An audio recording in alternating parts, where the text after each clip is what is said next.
Hi, everybody. Welcome to Big J's World. My name is Big J. Here I have KC Blackwell, who is a indie author. So if you want to tell everybody a little bit about yourself, how many books you have out, what's coming in, what's coming down the line, so on. Yeah, absolutely. So I'm KC Blackwell. I am born in and raised in Canada. I am a Canadian indie author. Um, I have my current book out right now. It's called Escape. It is dark romance, has all your favorite tropes in it, and it's been out since March 1st, and it has been very well received. I'm loving all the feedback I'm getting on it. And it is part of the Darkness in Devotion series, which will have three main books, with Red Lights coming out in September, October. The third book will be out March 1st, and then a prequel will be coming out late next year as well. That's awesome. So, what was your inspiration of becoming an author? Was it something that you had interest in, growing up, or is it something that was like, let me go ahead and try this, see if I could get some readers? Mm-hmm. There's a little bit of both, to be honest. I wrote a lot of poetry and songs and stuff when I was younger. I used to write a lot of short stories. And then I became a mom, and mom life is a busy life, and there's no real time for much when your kids are 16 months apart. So I didn't write for the longest time, and then last year I started writing again. The story behind Escape is it was originally supposed to be a fanfic piece. So I'm a big fan of K-pop, and my favorite K-pop band is Stray Kids. So they have a music video for a song called Escape. And originally it was going to be what happened after the music video was the original idea. And then one day I was driving, I couldn't tell you where I was going or what I was doing. And the idea hit me of what if I made a book that centered around a BDSM club called Escape. And that's kind of what happened. It snowballed from there, and I got, the idea to have the Irish Mafia own it, and all of the things that come with that, and it just went from there, and the story took on an entire life of its own. It was amazing. A BDSM club. That is Yes. a first for me. I started doing reading dark romance, and Hmm. caught up as like the sex clubs, and then there's like dark romance with more great characters and stuff like Hmm. that. I know with Sadie Kincaid, there's the Salacious Players Club, so I don't know if Yes. that lands in the same genre. I haven't read it. My wife has. Um, Interesting. So, what gave you the idea to have the story like play out in a BDSM club? so I've been in that lifestyle pretty much since I was an adult. Um, Mhm. it The best way I can describe it is I grew up with a lot of trauma, Okay. and being in a lifestyle such as that allowed me to kind of take control over things that I never didn't always have control over. Um, so for me, it taking place in a club like that was kind of like me building my own little safe space, Okay. where even though things aren't always safe in there and things happen in my book to, kind of further the story and whatnot, inherently it does become the characters in the book's home, you know? Mhm. So that was kind of where the whole thing kind of came from. Oh wow. So would you say that writing this story out to having in your own little safe space very therapeutic? Very therapeutic. I processed some pretty heavy things writing this book. One of the characters, his name's Patrick. Uh, he's based off of my very best friend. We were friends for like 30 years. He passed away, unfortunately, really suddenly, right as I was beginning to kind of outline and start writing the book. So originally, my FMC's best friend was supposed to be a girl. And when he passed away, I was like, no, I'm not cool with this. You didn't get to just up and leave me like this. Now you got to live forever in this book. So I wrote him as the character in the book, but it is very much so him. You know, it is the way his mannerisms, his sarcasm, all of that, that I built into this character so that I could kind of process the grief of leaving, like losing somebody so suddenly like that. But also because the entire, world needs to know about Pat because he was awesome. Yeah, So that's a wonderful dedication to your friend. Like, just yeah, to have him live on in your story, even though he's not no, around, he'll still 100%. be there. Exactly. Um, He's still here no matter what. exactly, exactly. So you did tell us one of the main characters. So how many main characters do you have in the book? Who are they? How did you come up with the ideas about them? Well, one of them you already did, Yeah. but Well, Patrick's kind of in book one, he's kind of more of a side character. He's like the lovable Mhm. best friend. He does become more of the main character in book two, Red Lights. But the two main characters in Escape are Kale and Seraphine. She goes by Sarah. Kale is very much so what I like to call a cinnamon roll with murderous tendencies. Mhm. When it comes to Sarah, he literally worships the ground she walks on. He would do anything just to make sure she's smiling, but anybody else is fair game. So he does do Okay. some pretty gnarly things in the book. He did start out as like a cleaner for the mafia, where he would, get rid of problems that needed to be got rid of, things like that. Um, so the story evolves around the two of them. Sarah has been through a lot. She's got a lot of trauma.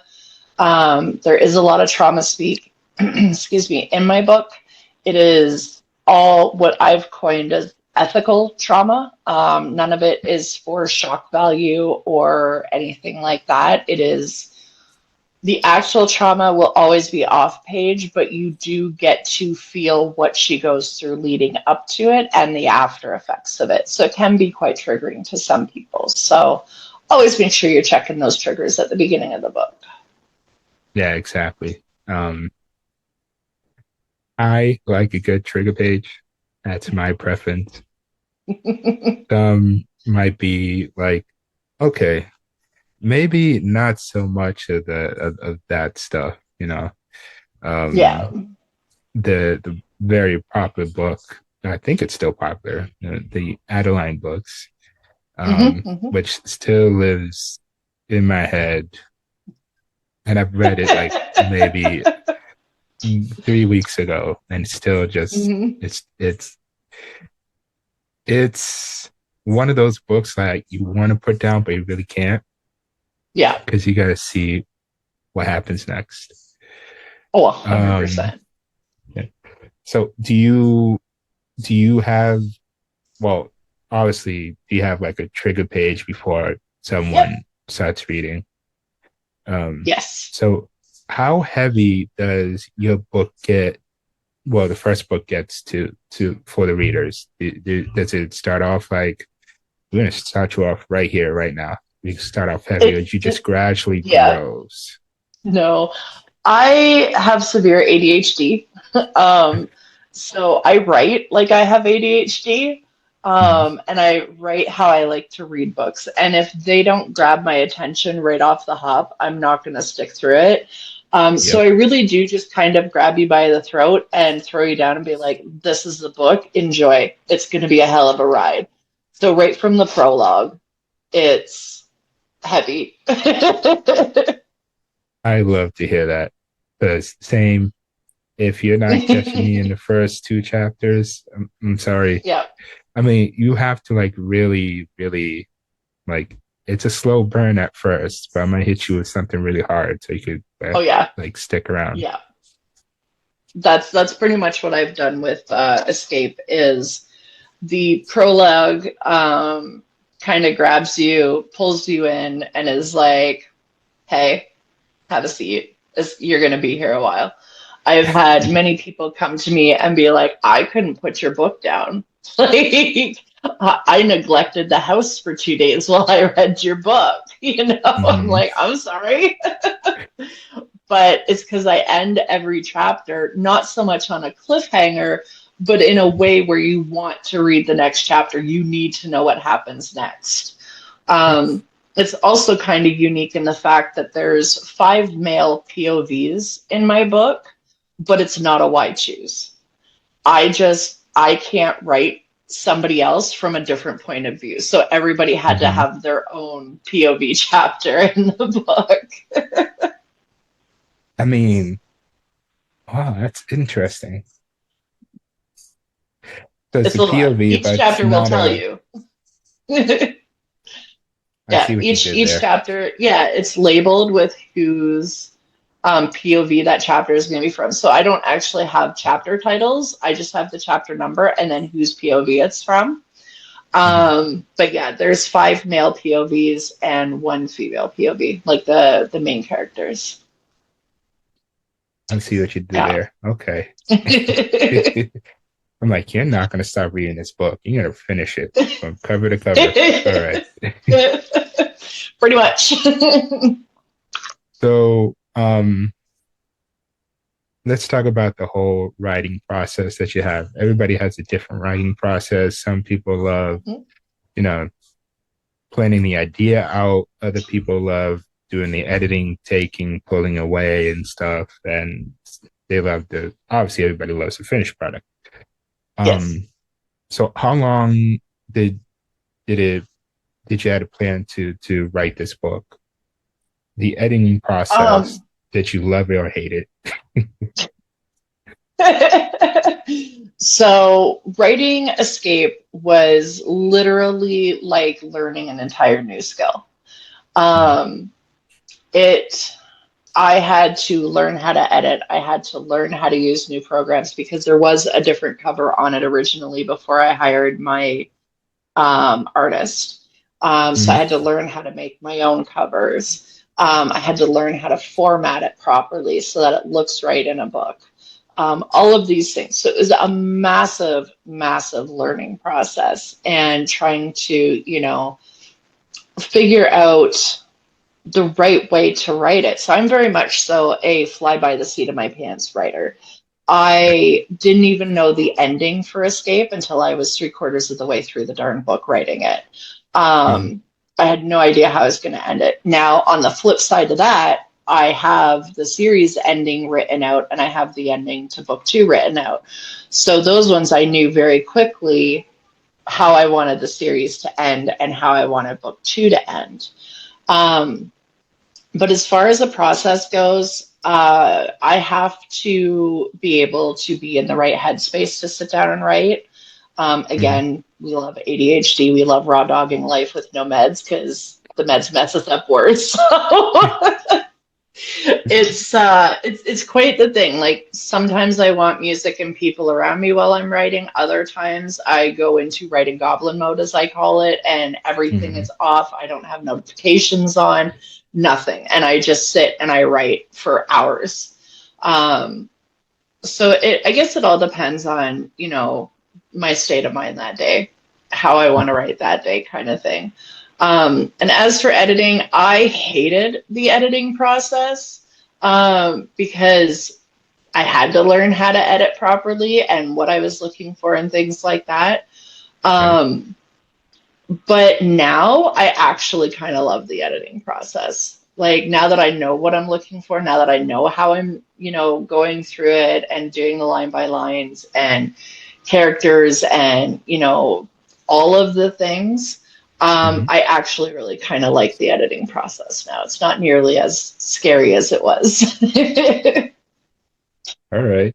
So how many rounds of editing that you had to do for your book when it was like, this is it, I'm done, not gonna do it again, I'm just gonna stick with this. So I think when all was said and done, I did 6 rounds. I did 2 rounds right before Christmas, where I went through and I went line by line and piece by piece and did a ton of editing before Christmas. And then I gave myself a 2 week break. I'm like, I don't want to look at this book. I don't want to think about it. I'm just going to take this break over the holidays, spend time with my family, Right. whatever I'm doing. And I'll come back to it with fresh eyes and start again. And I had about 4 more editing runs after that, where I Right. was catching just silly little things, right, that I had missed the first couple times.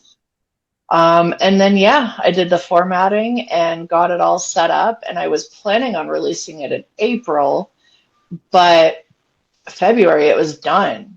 It was ready. Like, I had nothing else to do. So I was like, I'll release it May or March 1st then. Like, I'll Hmm. just release it early since it's all ready to go now. It's just sitting here.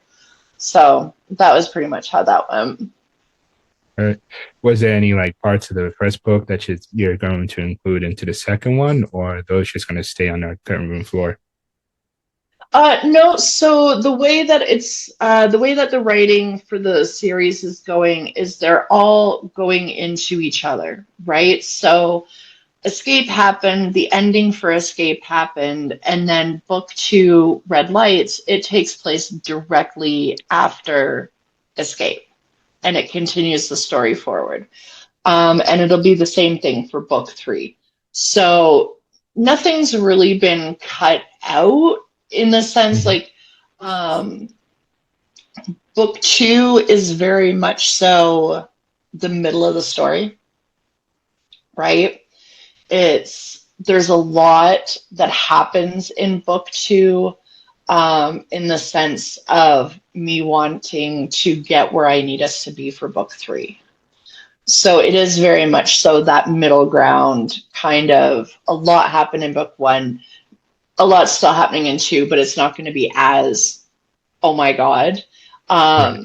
And then book 3 will kind of tie everything else up nicely. So that's kind of where I'm at. Okay. All right. So let's talk about the cover of the book, which is Mhm. pretty cool. Um, did you, what was the first cover actually that you had for the Yeah. book before it's settling on the one that you have? So this was the first one right here. Oh, okay. So Yeah. it's still pretty, but a Right. little Right. plain, easy to look Hmm. over, things like that, right? So I reached out. A friend of mine ARC read Escaped for me, and that's how I met her was as an ARC reader. And then I found out later on that her husband's an artist, and he's a phenomenal artist. I love him. So I went to him and I was like, "Hey, I really want to redo the cover for Escape. It doesn't sit how I want it to sit, right? It's not as eye-catching as it could be."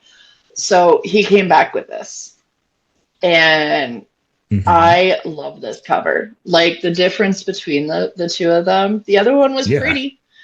It was it pretty, was. but this one I would stop and look at if I saw it on a shelf in a bookstore. Yeah, it You really know, pops. it does, and all of them are going to be very similar in the sense of they'll be neon with dark themes around them. Hmm. But the colors will be different, right? So for red lights, instead of being purple, it's going to be red, right? And then I have the colors picked out for the next 2 as well. So it's going to look very beautiful and very cohesive on a shelf, which is what I wanted. Right. So with sprayed edges being the norm now instead of being just plain white borders, and Mm-hmm. everybody wanting end pages, and I feel like there's there's no regular books anymore unless you're doing indie author or you're doing something Mhm. else or whatnot. But would you like to do the whole sprayed edge thing and every like special editions for like in the future Mhm. when all three books come out? Yeah, so that's actually something that's planned for next summer. I will be releasing special edition book boxes that will only be available through my website. Mhm. And they'll have the sprayed edges, the foiled covers, they'll come with character art, all sorts of cool stuff. And they'll also be the book box will be the only way that you'll be able to buy the prequel. So Oh, the prequel will nice. be only available through the special edition book box, which is very exciting, and I'm so stoked for that. So yeah, that's coming late next summer for sure. That's awesome. Um, I lost my hold on. I lost my train of thought. That's okay. So, because I'm waiting to clock out. That's why. Um, Audiobook. You said you have an audiobook coming out for the first one. Yes, Is it currently yes. in production now, or has it been completed? So they are starting the recording in July. I'm very excited about it. I can't talk about the narrators just yet, There. but it is coming out through Blue Nose Audio. Hmm. So if you know Blue Nose, you know that they work with some heavy hitters in the industry, and I was able to obtain three. So it is going to be multicast. It is going to be in duet. Um, and I am so excited for it to come out because I am an audiobook girly myself. I don't have time to sit and read. I work a full-time job. I write. I'm a mom. I'm a grandma. Like, I don't have time to sit and read a book. So while I'm at work all day, I work from home. So I just throw on an audiobook and away I go. Hmm. So having Blue Nose come back to me with the offer that they did when my book hadn't even released yet, that they, believed in it so much that they were like, yes, absolutely, we want to do this book, was mind boggling to me because I'm such a huge fan of Blue Nose and the work that they do. Um, so they, fingers crossed, hoping that they will Hmm. do all three books. That is the goal. Um, but for sure, we have a contract signed and they own the audiobook rights to Escape. So that should be out September, October. And I'm actually tandem releasing Red Lights with the audio for Escape. So the two are going to drop on the same day. That's that's really cool. Like, I'm very um, excited. so how did you get the audio part? Like, how much did they come to you? Were you looking for someone to do audio book for your book? So kind of both. They didn't really come to me. I went to their website and they had like an author inquiry form. Hmm. So I filled that out, and then they invited me to a webinar. So I went to the webinar, which was awesome. It gave me so much information about how the process works, cost, all of those things. But I wasn't done writing yet when I went to the webinar. I still was in the midst. I think it was like September, October last year when I went to the webinar. So I was still in the writing process for Escape. Um, and then when I finished it and the manuscript was done, I reached out to my contact there and I was like, hey, like my manuscript is done. I'd love for you guys to take a read, take a look at it. How do you want it sent? And she came back and she told me how to send it. So I did. And then about 3 weeks went by before I heard anything. They were going Hmm. through like their end of the year stuff, right? Like their end of their fiscal year. So they were getting payments out, all of that stuff. Um, and she came back to me and she's like, we had 10 people in this office read this book, and every single one of them loved it. I'm like, oh my gosh. So she reached out with a deal. I accepted it. And from there, it was just the process of choosing the narrators, who did I want, all of these things. And, you can have your dream cast and things are always going to change, right? So Hmm. the cast I have, phenomenal. I'm so excited. So I got a piece back today that was the like the announcement sound Hmm. with one of the narrators on it, and my brain is still boggled from hearing that. I've listened to it probably 15 times today. I mean, it's just one step closer to having, the audiobook out. Yeah, it And, is. It's you know, crazy. and I'm pretty sure it's like, and I've heard from other indie authors that's pretty much a big expense getting Yes, people it is hired and, not cheap. you know, um, so who who are your supports at home? Who do you bounce ideas off of when you're trying to write the story? Probably my very best friend. Hmm. She is also an author. So I'll send her little pieces every now and again, and I'll be like, what do you think about this? Does it sound right? Does it read right? Things like that, right? Or she already knows the endings to the books, and Hmm. because she did not want to wait. She's read Escape and she loved it. She's like, I need to know how they end. And I'm like, all right, I don't want to hear it later. You're So right. I told her the two endings, and she was like, those are perfect. I'm like, okay, cool. So, but she's also the kind of best friend who'll be like, hey, that doesn't sound right. I need you to fix that, Hmm. or that ending's not going to work, or something. Um, Hmm. so she's absolutely wonderful. And her first book comes out in December of this year, and I cannot wait. Wow. That's awesome to have that support. Going back and forth, I'm pretty sure she bounced stuff off of you as well, just Oh, to yeah, see like this she works does. or doesn't. So Yeah. well, I like to know which is like the hardest scene to write in your book. You have the hardest characters. You could even include that who was like the most difficult to write about. But what scene was the most difficult to write about in your opinion? I have issues writing the smutty scenes. That's Okay. where, like, I enjoy it and I have fun Hmm. writing them, but it's very difficult for me to write them out in a way that's not falling back into like the old ways that I used to write, where this happened and then I did this and I did this and he did this. Like, it's very difficult to reword and rework how you want it, because you want it to be visual, right? You don't want to be telling Hmm. the reader what's happening. You want them to know what's happening just by the words. So those ones I find are the hardest ones for me. Oh, okay. And Yeah. what are, let's go ahead with the difficult character. Who is the most difficult to write about? I think like Patrick was really easy in the sense that I've known him like three-quarters of Hmm. my life, but also really difficult in the sense that I wanted to do him justice. I wanted people to know him like I knew him, and that was hard, because he is a real life person. He's not just a character that lives rent free in my head.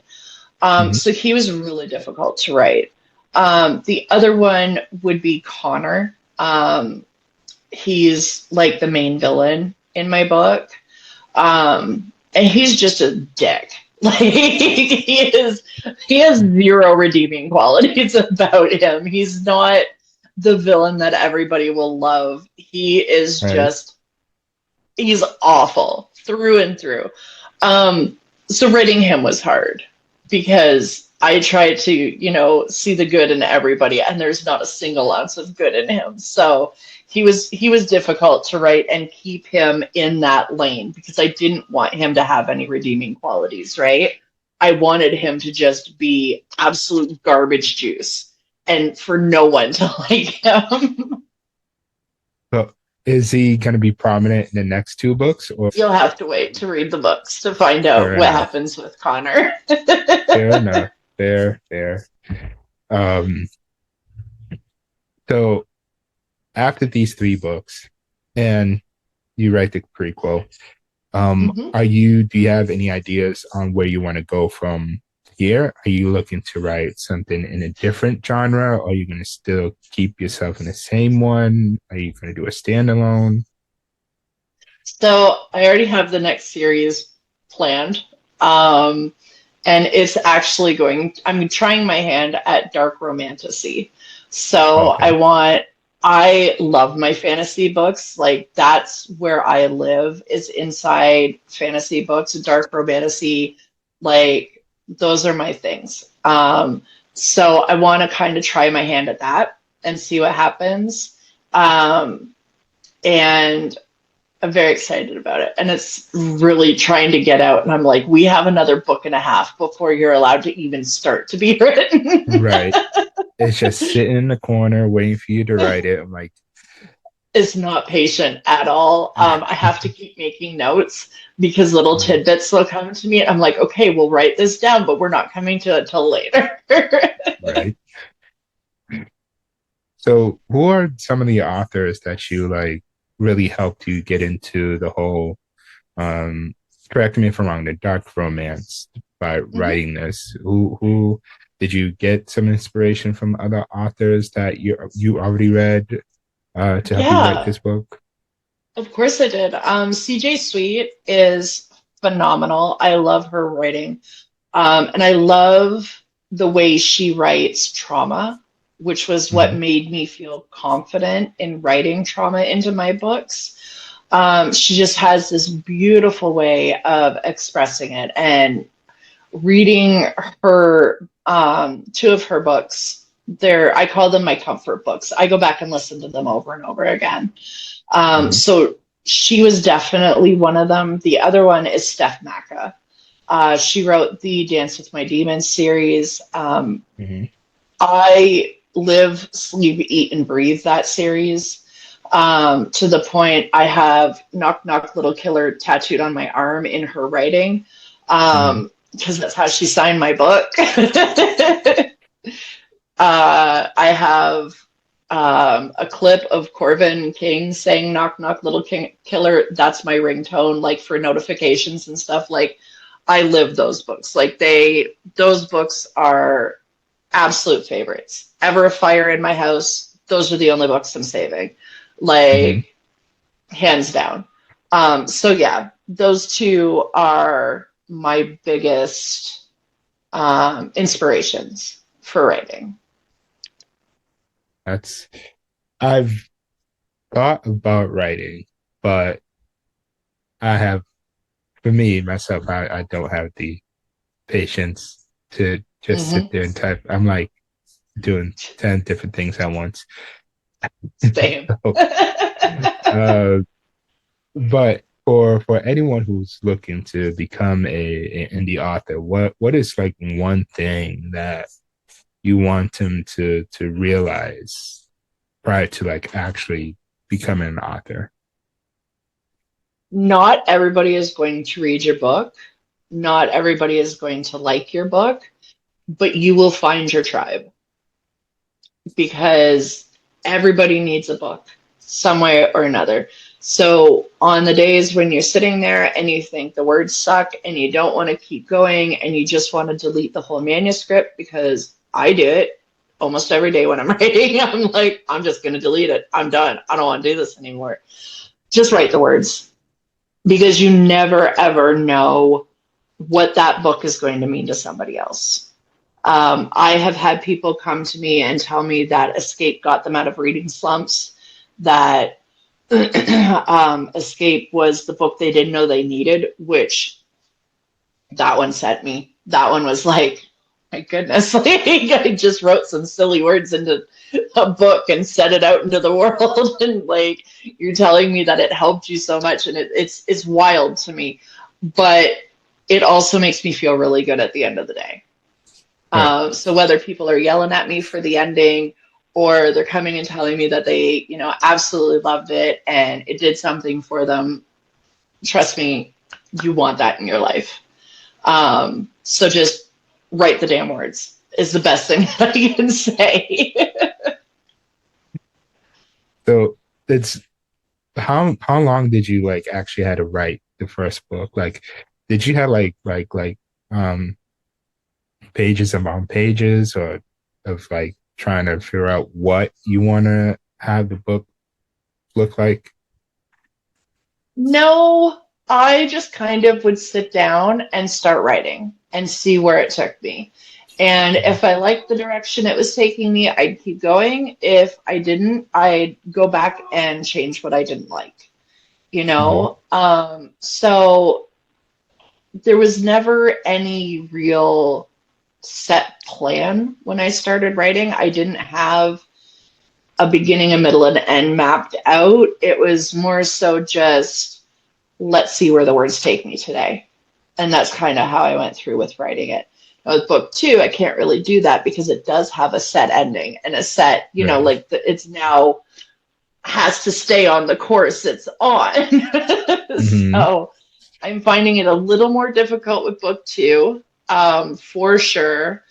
But also, I'm loving watching the story develop and where we go and what's happening. So it's fun either way. It's just a little disheartening, I guess, sometimes when you're like, but I want to go a different direction and I can't. Right. Maybe you'll take that different direction into like a novella.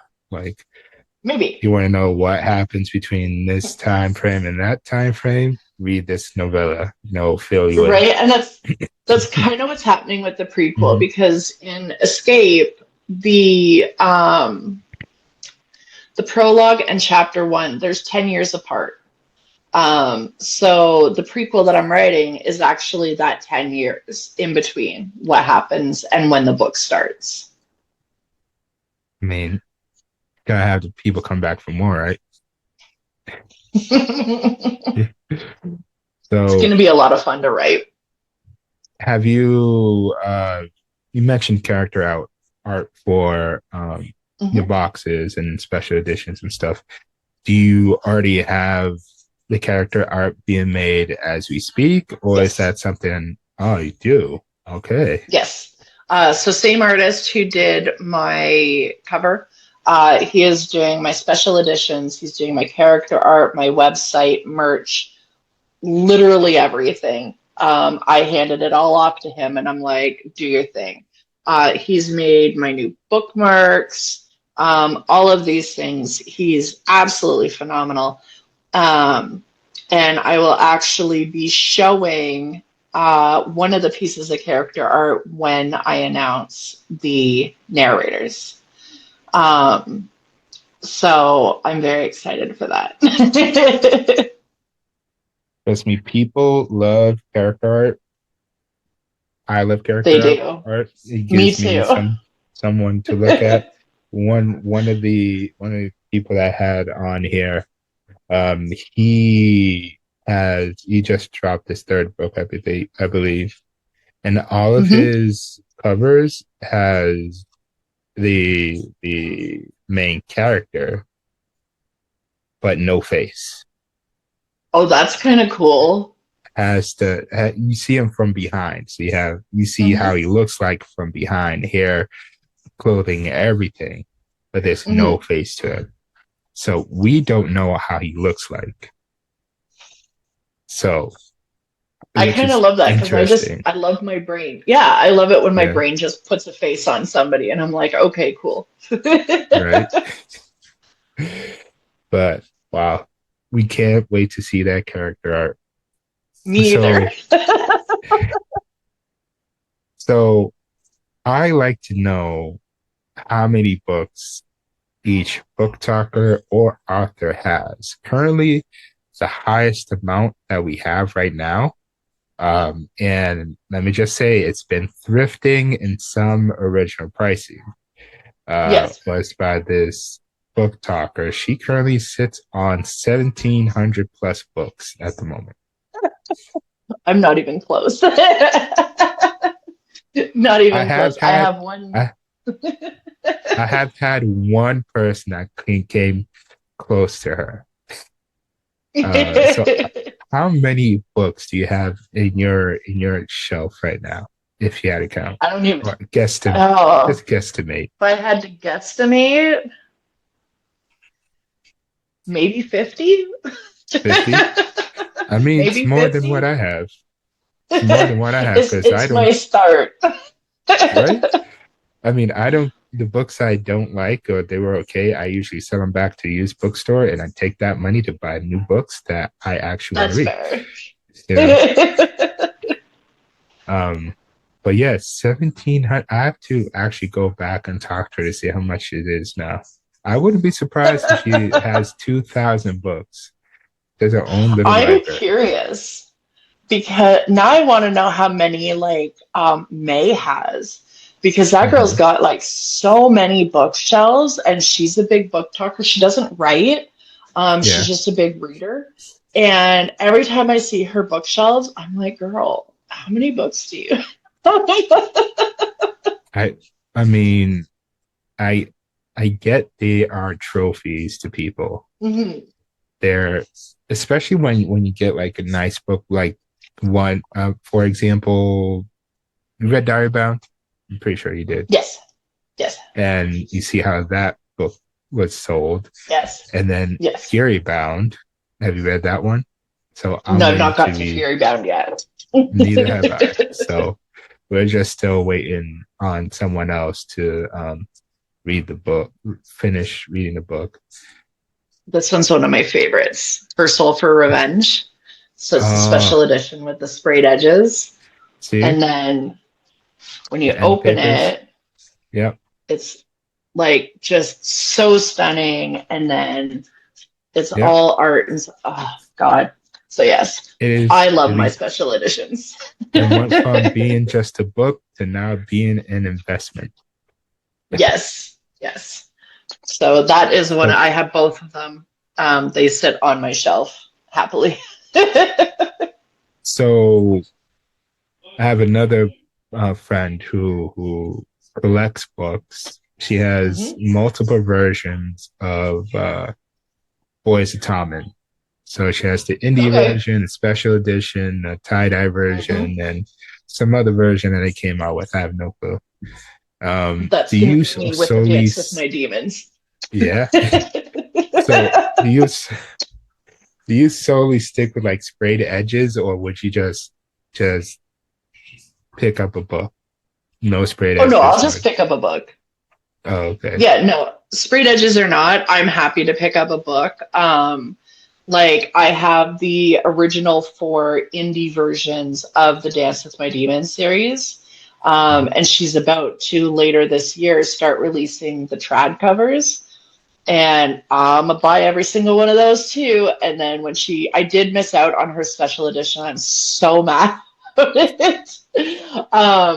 But when she does another special edition run, I'll be getting those too. So I'll have like at least three copies of each book.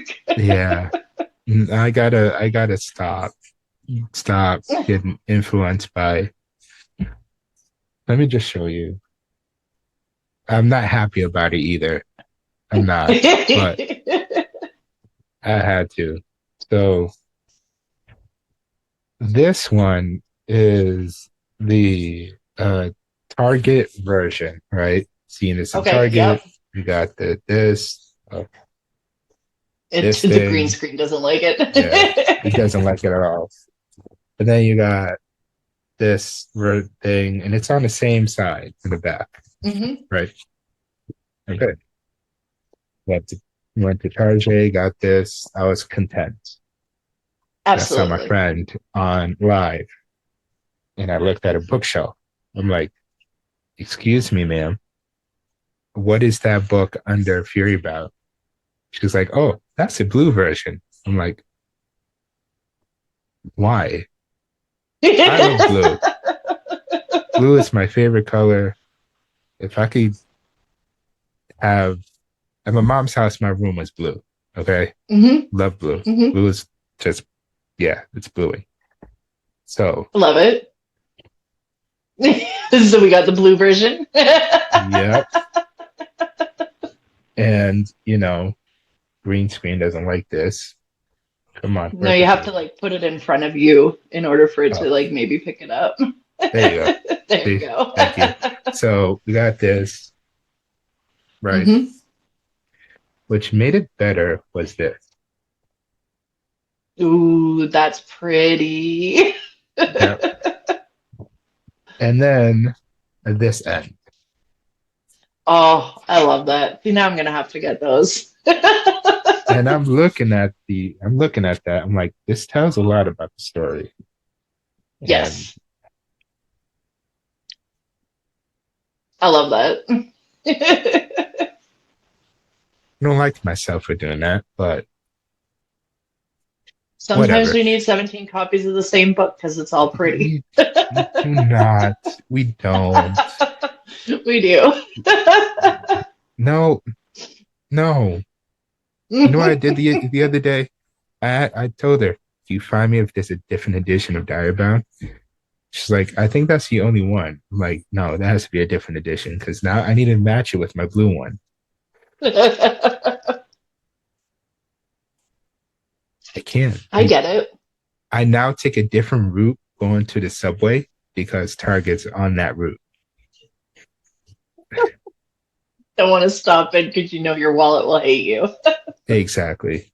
Exactly. I get Um, it. but so getting back, do you only read fantasy? Is that just your only genre, or do you go and No. read other? So, which is like fantasy's your top. What's like a Yeah. close second and third? Dark romance would be right under that. I do love the morally gray boyfriends. I'm a big fan of those. But I also really love like gothic as well. Like Anne Rice has always been one of my biggest, books that I love to read, whether it's her writing under a different name, or her writing under actually Anne Rice. Never really got into horror or anything like that. I do every now and again like a bit of splatterpunk in my life. It's kind of fun just to read some absolutely heinous words on a piece of paper and go, wow, okay. You know what? I'm kind of here for it. They were justified. That's the same way I felt about Adeline. I'm like, Hmm. this is not needed, but you know what? I I'm here question for my it. I question my values reading that book. I'm like, why am I I loving this think a so lot of us much? did. I'm I think like a lot of sitting us were here reading it like, like, I mean, the first book was like, I'm questioning my values. The second book, I'm like, I'm either pissed, sad, or just annoyed by the whole yeah, situation. agreed. And then that's only part one. Part two was like, all right, now she's rebuilding. I'm Hmm. feeling proud. And then at the end, I was satisfied, but not quite because of That's fair. one person that just disappeared. And I Ah, hate that yes. so much. You know what? I'm gonna say Agreed. it. If they haven't read it yet, oh well, just cover your ears. When Sibby left with her mom's caretaker, and we don't know where she went off to, really pissed me off because it's now you have a Didn't she come cliffhanger. back though in the next book? That's the I second thought book. she, no, but I thought I could be mixing up authors as well, or maybe she's got one coming out because I She know H.D. she Carlton has more coming out. she did say that she has more coming out with Sibby and the attendant. So it's gonna be Okay, Sibby's story and the guy who saw Sibby. Um, okay. but we don't know No, if she started Satan's writing it. Affair. That's a Satan's prequel a. to Sibby. Oh, I haven't So read it yet, so I didn't know. yeah, Okay, that's fair Sibby's enough. story. But we Gotcha. don't. So I'm just waiting here, just waiting for her to write Sibby's story and stuff. So Let's see if that ever happens, but I don't know. Hmm. Hmm. I'm sure Okay. she will. She won't leave us hanging that long. We've already been waiting a few years. It's fine. So with movies now coming out based on books, a lot Hmm. Hmm. than ever. You got, off-campus series on Prime. You have Fourth Wing being a movie. You have Housemaid already out streaming. And second one's coming out. So, if you ever had the chance to have Escape made into a movie, Hmm. who would be the two main characters that you would love to have uh, portray them? For Kale, off the top of my head, I would want Henry Cavill to play him. Okay, Um, okay, but like Witcher looking Henry Cavill, got it. not Yeah, cleaned yeah. up Henry Cavill. I want Not him grungy and dirty and long hair. It doesn't have to be white. His eyes don't glow. It's fine. I want dirtied up Henry Cavill. so a little bit of Witcher with a mixture of Calvary when he was Wolverine. Yes. Yes. Okay, all right. Absolutely, yes. I don't know who I'd want for my FMC. I really don't. I've sat and I've kind of gone through looking at, different actresses and stuff. Um, I don't have anybody off the top of my head who I think would, play her as well as I want her played. Um, So is she more yeah, of a strong type character, or is she one of yeah. those damsels in distress? Oh God, no, we don't write that here. Absolutely Okay. not. She is straight up badass, and I love her.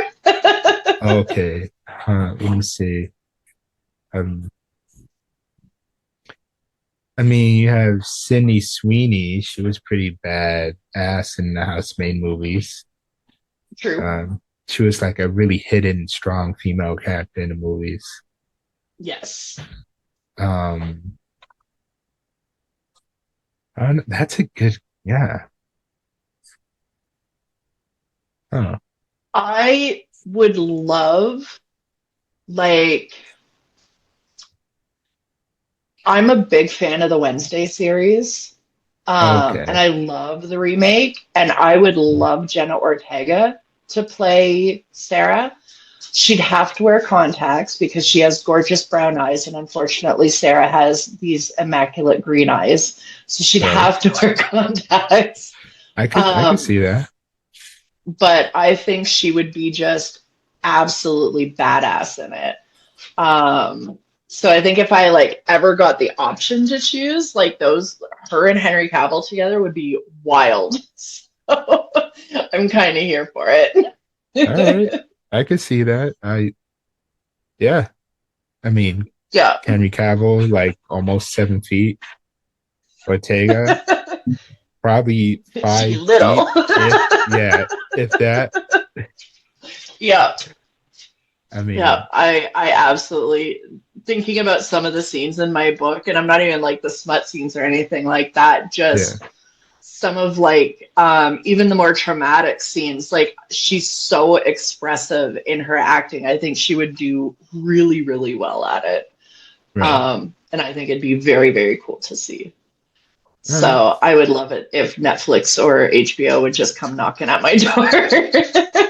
Like, please make this into a movie. And I want this, and that one, and that one. Yep, absolutely. All right. So, your friend, what was the character's name again? I'm sorry. Mm, that's okay. It's Patrick. Patrick. So he's more, just correct me if I'm wrong, he's more of a comedic relief, right? Is he like So, well, yes somewhat? and no. So he's very, very, he masks his trauma with sarcasm and flirting. Oh, okay. So sometimes it comes across as comedic relief, but it's it's more so his way of just hiding actual feelings, because talking about actual feelings for him, he would rather die. So All right. So, with that being said, who would play him? Oh my Because goodness. I have a actor in mind, but I would like to know what yours is. I don't even know who would play him. They'd have to be tall and lanky. They'd have to look good with long hair. Um, I, God, I don't even know off the top of my head who could play him.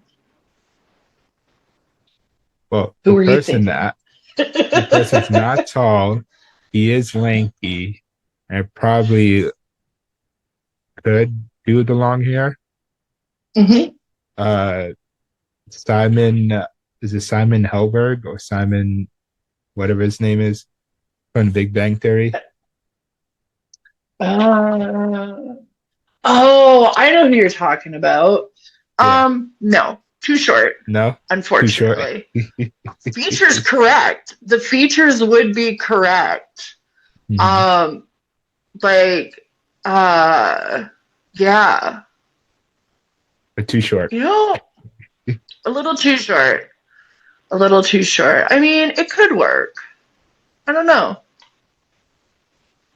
I don't know. I'm gonna sit on that one for a minute. Yeah. Then, but one last question before we end this. And it's a Sure. question that I ask everybody. I know Hmm. it's not a serious question. I just want to see what you think about it. Um, so do you or do you not crack your spines? Oh, yes, I'm a spine cracker. Your spine, you're like the fourth person that says they cracked their spine that I had I on crack here. the spines. Everybody Yeah, the was second I get them. sick.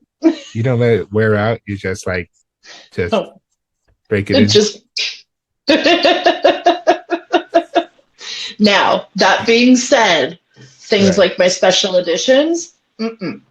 No. They immediately, I look at them, I love on them, and I give them a little, rub and be like, thank you for being so pretty. And then they go on the shelf. They don't get Okay. opened in the sense of like reading or cracking or anything. No, special editions have their place. So just normal reading right out the store and just sit down and just one swift. Yeah. That's Oh, yeah. Yeah. The second I get my author copies for my books, immediately it's breaking open.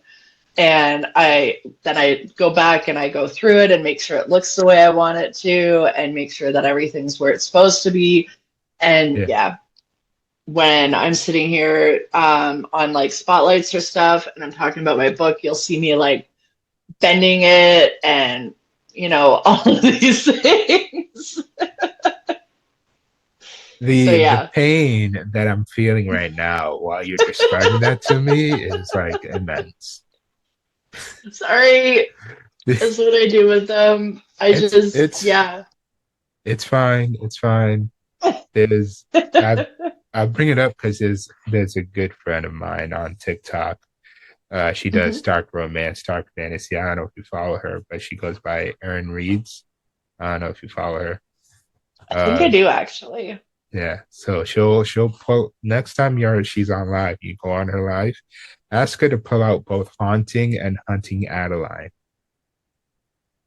The cracks on that spine is I'm just amazed how the pages are still in the book. They're floppy. They lay Yeah. flat. Like, but Yeah. she loved the book so much that I think she has either six or seven cracks in her spine. Oh yeah, you'll find teeth marks in mine too. I bite my books. Yeah. Like that's a new one for me. Okay. I'll get to a spot and it just like I can't handle it for a second and I just literally I'll grab it and I'll just bite the edge of the book and I'm like, yep, now there's teeth marks in my book. I've heard writing, I've heard marking, highlighting, uh dog ear, folding the book, curling the book back. Biting the book is a new one for me. Okay. Sometimes you just gotta bite the book.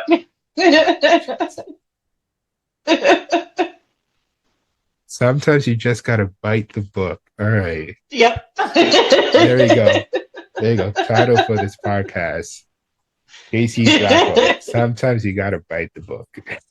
I'm here for it. Oh my goodness.